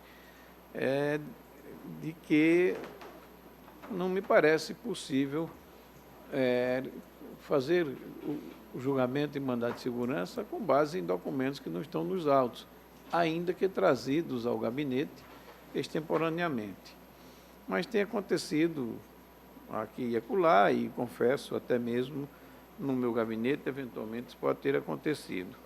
No caso dos professores, há várias situações que tratam do mesmo concurso, mas que têm que examinar passo a passo. Por isso até que eu demorei um pouco para trazer esses processos em mesa, porque até pelo sistema do PJE, o acesso aos documentos, principalmente para mim, ainda me traz alguma dificuldade. Nós não temos aquela mesma facilidade de olhar, de examinar como fazemos no processo físico. Tem que acompanhar, examinar um a um. Pois bem, e eu detectei aqui algumas questões diferentes. Por exemplo, nesse processo 18 e o 26, que estou julgando aqui em conjunto, que eu estou concedendo a ordem, eu vou fazer pequenas observações, que não vou ler o voto na sua inteireza, mas digo apenas para situar, senhor presidente, na espécie depreende-se dos autos que o impetrante foi classificado fora do número de vagas previsto no edital 01/2015 para provimento imediato de 1.400 vagas de professores nas diversas áreas, tendo sido aprovado na 11ª colocação para o cargo de professor de Geografia, 12ª DIRED, Parnamirim, quando o edital previa 5 vagas para ampla concorrência. Trago aqui o que decidiu o Supremo Tribunal Federal em repercussão geral, em decisão que nós conhecemos a exaustão, até mesmo porque tem servido de base para a nossa decisão. E digo o seguinte: transcrevo a decisão, digo, demais disso, Excelsa Corte reconheceu a existência de repercussão geral no que diz respeito ao atendimento dos requisitos constitucionais relativos à configuração das situações excepcionais e temporárias autorizadoras da contratação por prazo determinado de servidores temporários em atenção aos comandos constitucionais previstos no artigo 37, inciso 2 e 9 da Carta Magna, firmando o entendimento, em resumo, de que, e aqui ele estabelece as premissas necessárias o que justificariam essas contratações temporárias. Diz o Supremo: A, os casos excepcionais estejam previstos em lei. B, o prazo de contratação seja pré-determinado. C, a necessidade seja temporária. D, o interesse público seja excepcional. E E, a necessidade de contratação seja indispensável, sendo vedada a contratação para os serviços ordinários permanentes do Estado, que devam estar sob o espectro das contingências normais da administração. Então, ainda que admita a contratação temporária, o Supremo faz ressalva de que é vedada essa contratação para os serviços ordinários permanentes do Estado, que me parece é o caso dos professores. Trago aqui a ementa, que vou dispensar a leitura, faço referência aos entendimentos aqui já assentados na Corte, que digo o seguinte: o primeiro entendimento sinaliza no sentido de que a convocação de professores temporários para exercer funções de professores efetivos aposentados seria suficiente se a comprovação do direito líquido e certo dos impetrantes aprovado para concurso público, ainda que fora das vagas previstas no edital, desde que o número de convocados precariamente atinja a classificação do impetrante, sendo desinfluente o fato das aposentadorias dos servidores efetivos terem ocorrido antes da publicação do edital. Para esta corrente, o ponto nodal é de que, a despeito de haver uma lista de candidatos aprovados em concurso público regular, a administração estadual optou por abrir uma outra seleção simplificada para a contratação de professores temporários, motivando tais contratações precárias nas vacâncias decorrentes de aposentadorias de professores efetivos. Conclui-se que tais contratações configuram preterição dos candidatos aprovados em concurso público, ainda que fora das vagas, na medida em que não preenchido um dos requisitos à legalidade da contratação temporária, qual seja a necessidade de que a função ocupada não se caracterize pela sua natureza permanente. Lá do outro, o segundo entendimento, também adotado pelo plenário desta Corte, considerou, em caso de igual jaez, que não teria restado provado que todas as vagas supostamente ocupadas por servidores temporários surgiram durante o prazo de validade do certame, e que, se as vacâncias de tais cargos ocuparam antes da própria abertura do certame, fica a dúvida se estas não foram contabilizadas para fins de disponibilização de numerários de vagas no edital, sustentando a discricionariedade administrativa para nomeação durante o prazo de validade do certame, bem como que não existe correspondência entre o apontado déficit de professores com a existência de cargos vagos a serem preenchidos pelo Estado, os quais dependem de disponibilidade orçamentária e criação pela via legislativa. Feitas as exposições acima, acerca do entendimento da nossa Corte Suprema, bem como das divergências de entendimentos em julgados de casos semelhantes perante o plenário do nosso tribunal, após uma maior reflexão, concluo que, na espécie, impõe-se a concessão da segurança. E digo, é sabido que a concessão do urido pressupõe sempre a existência de prova documental. Faço aqui essas considerações doutrinárias a respeito do tema, que é dispensável sua leitura. E digo, no caso concretamente, da análise dos autos, tem a existência de documentação que revela a aprovação da parte impetrante na 11ª colocação para o cargo de professor de Geografia da 2ª DIRED. Estou provado também, e aqui é que eu faço referência, a questão da prova contida nos autos. Porque isso é essencial que se veja caso a caso, porque muitas vezes esses documentos não estão nos autos e têm sido levados aos gabinetes, como disse, em memoriais. Mas ainda que reflita a história, a verdade concreta, ou a realidade factual, mas não se encontra comprovado nos autos e não podemos trazer. E o tribunal tem que fixar, de uma vez por todas, esse entendimento e afastar esse elastério, que com todas as vênias, em algum caso, se prestou a essa possibilidade de conceder mandado de segurança ou se reconhecer direito líquido e certo quando não está nos autos comprovado o direito ali pretendido. Comprovado de forma pré-constituída. Assim, aqui, da análise dos autos, tem-se a existência de documentação que revela a aprovação da parte impetrante na 11ª colocação para o cargo de professor de Geografia da 2ª DIRED, conforme edital número tal. Estou provado também, mediante a juntada de edital publicado no Diário Oficial do Estado, que ocorreram 5 convocações regulares, decorrência de tal certame para o cargo no qual restou aprovado o impetrante. E ainda que foram constados 2 editais publicados com contratações temporárias referentes ao processo simplificado realizado através do edital número 01 de 2017, os quais demonstram que foram convocados 10 professores de Geografias para a 2ª DIRED. Ora, os elementos probantes revelam com clara evidência que a administração estadual a despeito de existirem candidatos aprovados em concurso público,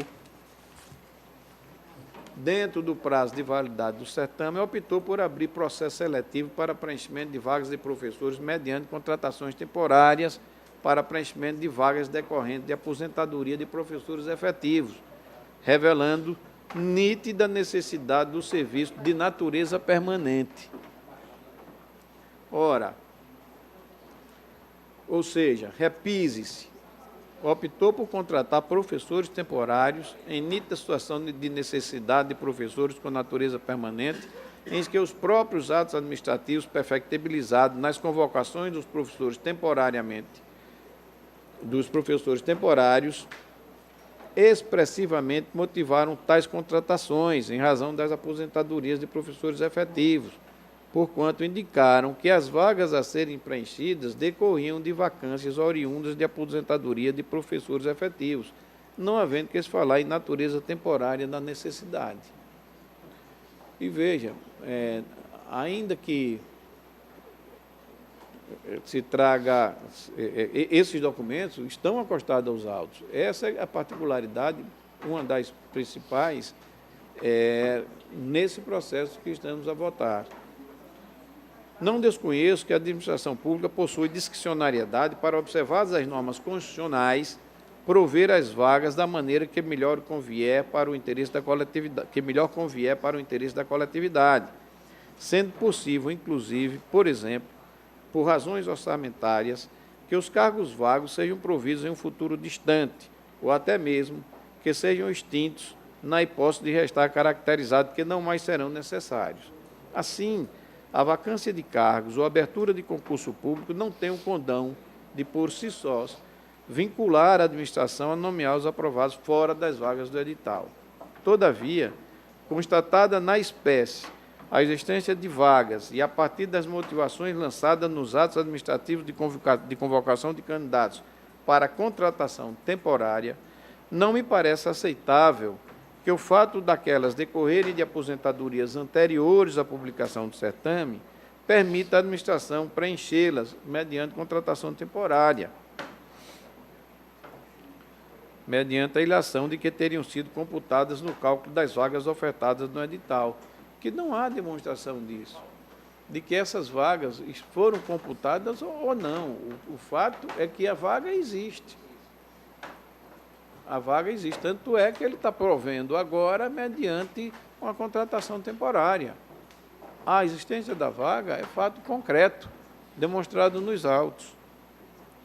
Ora, se na espécie já ocorrer o preenchimento das 5 vagas previstas no edital para o cargo de professor de geografia da segunda DIRED, as vagas que estão sendo preenchidas com professores temporários decorrentes de aposentadoria certamente excediu o número de vagas ofertadas na abertura do certame. O que não se torna crível é pretender considerar que tais vagas não existem, ou que tais atos administrativos não revelam a realidade fática, sob pena de se desconsiderar a presunção de legitimidade e veracidade inerentes aos atos administrativos. De certo, admitir a contratação temporária de professores em vagas decorrentes de aposentadoria de professores efetivos, simplesmente porque tais vacâncias se deram antes da publicação do edital, há toda evidência, no meu entender, implica em anuir com o total desprestígio a regra constitucional do concurso público para preenchimento de cargos efetivos de natureza permanentes na administração pública, bem como a negação de toda a jurisprudência construída nos tribunais superiores acerca do tema. A prevalecer tal tese, máxima vênia de quem possa entender diferente, teremos como consectário lógico de que somente os candidatos aprovados dentro do número das vagas previstas no edital teriam direito de certa nomeação para provimento das vagas surgidas antes da abertura do concurso público, que, por certo, não encontra amparo na jurisprudência da Suprema Corte. Ante o exposto, com as ponderações acima, pedindo as vênias de estilo ao eminente relator, em discordância com o parecer da 17ª Procuradoria de Justiça, concedo a segurança para determinar a autoridade petrada que proceda a imediata convocação da parte impetrante. É como estou votando, senhor presidente. E, neste caso, em relação ao 18 e ao 26, que é absolutamente idêntico. 18 e 26. 18 é Ibanez e 26 é Glauber. 18, ok, 26 também. Pela concessão da segurança. Do relator, desembargador Ibanez. Está denegando a ordem? Do 18. 18 e 26. Ibanez e Glauber. 26, desembargador Glauber está concedendo? Eu vou... Mantém, nega, denegando. Eu Desembargador vou... Mauri tá- Eu tenho só um esclarecimento. A gente aqui começou mais ou menos nesse sentido, o desembargador Amauri fez, né? Mandado de segurança, concedendo quando tinha a contratação de provisórios, né? Depois veio aquele julgamento de repercussão geral, houve um fechamento maior, né? Um fechamento aí, um encurtamento. Não poderia, nessa situação, de temporários. Eu acho um perigo assim a gente está fazendo uma análise desses fatos em mandado de segurança. Eu não sei o que é que tem a parte lá embaixo, com a ação ordinária, que embaixo que eu digo no primeiro grau, com a ação ordinária, pedir uma antecipação de tutela e juntar toda essa documentação que ele tem, porque sempre é um questionamento de quando foi a vaga, quando esses professores temporários são mesmo para aquelas vagas que estão sendo questionadas. Isso, discutir mandado de segurança, eu acho um elastário, né? E seria uma via inadequada. Então, eu vou votar a pedido de... Tem só um esclarecimento. A primeira vez que nós cogitamos essa situação, eu acho que quem trouxe um precedente, quem trouxe o primeiro processo, eu acho que foi o desembargador Gils. E, na ocasião, foi negado por maioria. Inclusive, o desembargador João Rebouças pediu vista desse processo.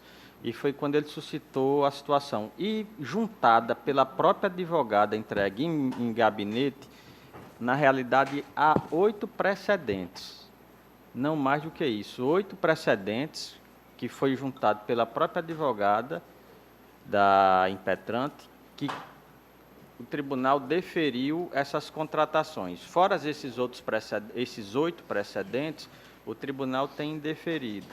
Na realidade, o que nós estamos é, como diz o desembargador Amauri, tentando pacificar a situação ou a análise do caso em concreto em cada situação, conforme as peculiaridades de cada caso. O 18... Eu vou mudar. Já, quem está vendo aqui, votou. Já mudei, né? O desembargador Ibanez mantém, né, o voto. Vencido desembargador Amauri, vencido desembargador João Rebouças, 18. Porque veja que nesses casos, inclusive, há casos que foram trazidos agora pela advogada pela do gabinete... concessão, vencido desembargador Amauri, desembargador Gils... É que eles estão renovando a contratação. 26. Ele fez essas contratações, o desembargador Glauber, se Vossa Excelência me permite, o governo do Estado fez as contratações anteriores, tem algumas sendo vencidas agora, e ele está renovando por mais um ano, para ocupar temporariamente cargo de natureza permanente. A jurisprudência do Supremo Tribunal Federal diz que isso não é permitido. Ademais, sem a menor justificativa. Denegado, Publicou o edital, foram aprovados para a contratação temporária. Houve a primeira contratação e agora ele está renovando uma série de contratações, tendo um concurso ainda em vigor, com candidatos aprovados. Essa é a questão. Mas a matéria, então, fica decidida que essas contratações são regulares e que os candidatos aprovados em concurso público não têm direito à nomeação. Desembargador Mauri, respeito ao entendimento da Corte. Vossa Excelência permite. E, inclusive, vou aderir com a ressalva pessoal a partir dos próximos. Vossa Excelência permite. O 26. Desembargador presidente, só com relação a esse aspecto que o desembargador Mauri falou e de extrema relevância, nós temos aqui a presença do ilustre Procurador-Geral de Justiça. E eu acho que é a cargo do Ministério Público questionar essa lei que permite a contratação Mas temporária. o Ministério Então, Público não pode questionar. pode, Nós ação- estamos dizendo que isso é legal, Excelência. Não, ação, não, estou indo questionar Quer dizer, essas poder contratações pode, mas seria em inócuo, ação, Nós já tem uma ação. estamos aqui afirmando que, rapaz... Não, Osmardoni. Nós estamos negando a Não. segurança. Dizer isso Não, não. não. A gente não está entrando nesse aspecto, preterindo os não. candidatos que foram O aprovados Ministério em Público, concurso para dizer a ação que, civil em pública face pode das nomeações questionar. temporárias... 26. Qual é o entendimento, então? Vamos Excelência? agora Porque, fazer a veja, contagem do 26. 18 Porque, está veja, resolvido, deve ser proclamado. nós estamos dizendo que a contratação temporária Estamos dizendo que não há legítima. preterição. E não só isso, que pretere quem foi aprovado em concurso. Não é não? Eu acho que não. A gente está só negando o direito à nomeação. A gente O está entrando em 26. discussão se é legal ou não. E essa legalidade do Ministério Público pode Mas o questionar em direito à ação civil nomeação em própria. face das contratações temporárias. O 26. Presidente, Vamos agora, o 26, proclamação. Pela denegação, o relator. Pela concessão, embargador Amauri, embargador João, embargador Gil. Vencido, eles dois. Por maioria, denegação. Agora vem o do 12. Não, está não em mesa. Não mesa. O 12, o 13.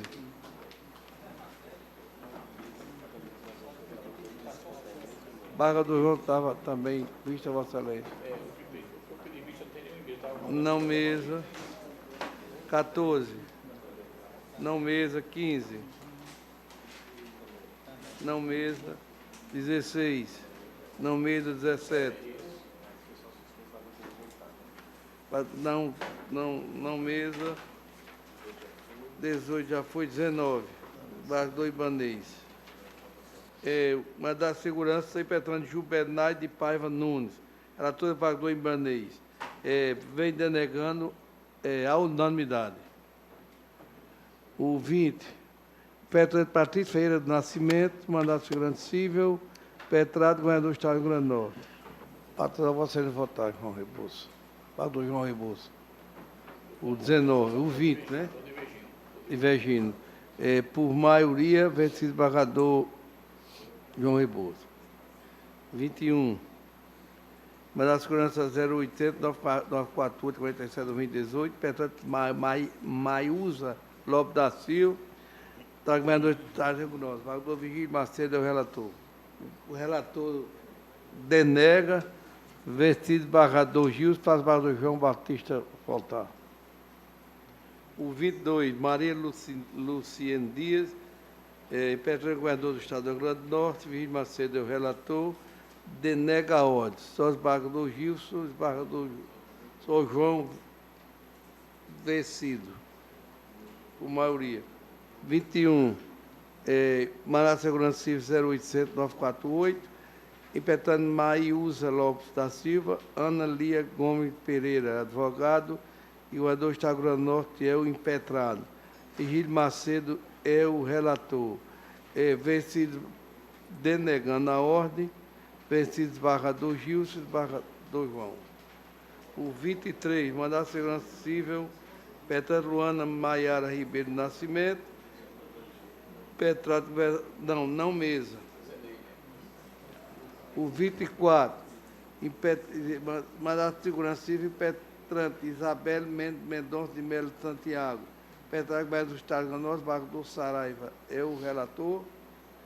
Rejeição dos embargos. Vencido o relator e desembargador Cláudio Santos. Redator por acordo, desembargador Amilcar Maia.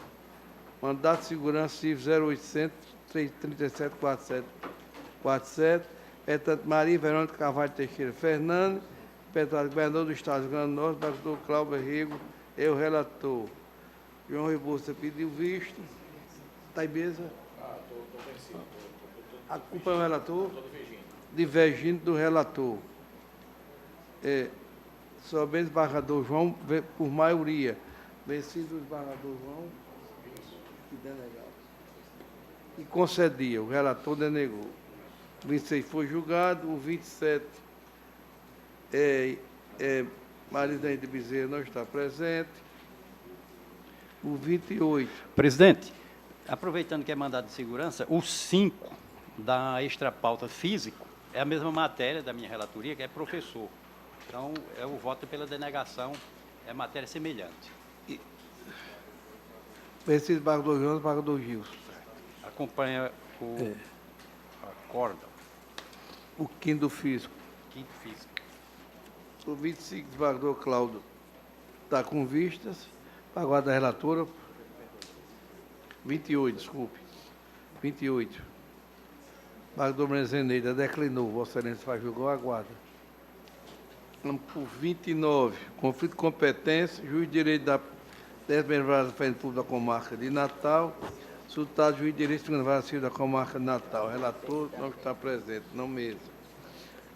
30 não mesa. 31 não mesa. 32, conflito de competência, suscitando juiz de direito da 4ª Vara Civil da Comarca de Natal, juiz suscitado juiz de direito da 5ª Vara Civil da Comarca de Natal.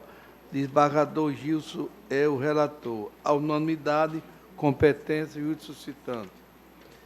33, conflito de competência, suscitando juiz de direito da 1ª Vara da Comarca de Currais Novos, juiz de direito da direito juizado especial da Comarca da Fazenda Pública da Comarca de Currais Novos. Relator desembargador Gilson, competente, juiz suscitado por maioria, vencido desembargador Ibanez Monteiro. 34, conflito de competência suscitante, 1ª Vara da Defesa Pública da Comarca de Natal, suscitado, juiz de direito da 1ª Juizada da Defesa Pública da Comarca de Natal. Relator, desembargador João Rebouças, competente, juiz suscitado, à unanimidade. 35, conflito de competência, juiz de direito da 13ª Vara Civil da Comarca de Natal, suscitado, juiz de direito da 7ª Vara de Família da Comarca de Natal. Relator, desembargador João Rebouças. Competente, juiz suscitado, à unanimidade. 36, conflito de competência, suscitando juiz de direito da 10ª Vara Civil da Comarca de Natal, suscitado, juiz de direito da 19ª Vara Civil da Comarca de Natal. Competente, juiz suscitado, à unanimidade, e desembargador João Rebouças é o relator. Conflito de competência suscitante, juiz de direito da 15ª Vara Civil da Comarca de Natal, suscitado, juiz de direito da 3ª Vara Civil da Comarca de Natal. Suscitante, juiz competente, por unanimidade, desembargador Vigílio Macedo é o relator. Como não tem mais nenhum processo em mesa, a sessão está encerrada.